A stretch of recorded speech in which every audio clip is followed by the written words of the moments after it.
जो आपल्या पूर्वजांनी दिला। मुख्यमंत्री साहेब ज्योतिबा फुले यांच्या पुतळ्याला घालून अभिवादन करतील। त्यानंतर आपल्या मुख्य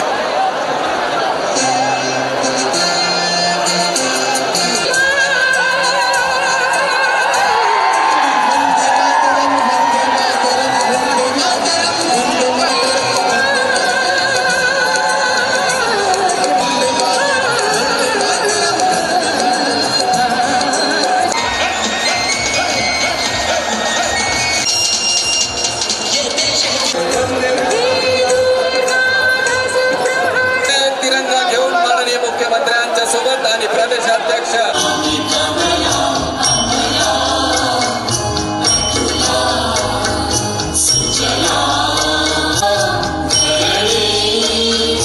आणि मराठवाडा तर आज खऱ्या अर्थानं परिवर्तनाच्या वाटेवर उभा आहे।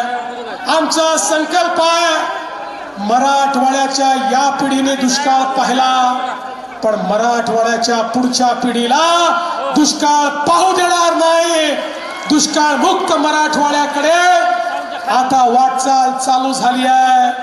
कोकणातलं वाहून जाणारं पाणी गोदावरीच्या खोऱ्यात आणायचं, सांगली कोल्हापूरचं पाणी उजनीच्या माध्यमातून मराठवाड्यामध्ये आणायचं। या मराठवाड्याला सुजलाम सुफलाम करायचं हा आपला प्रयत्न आहे।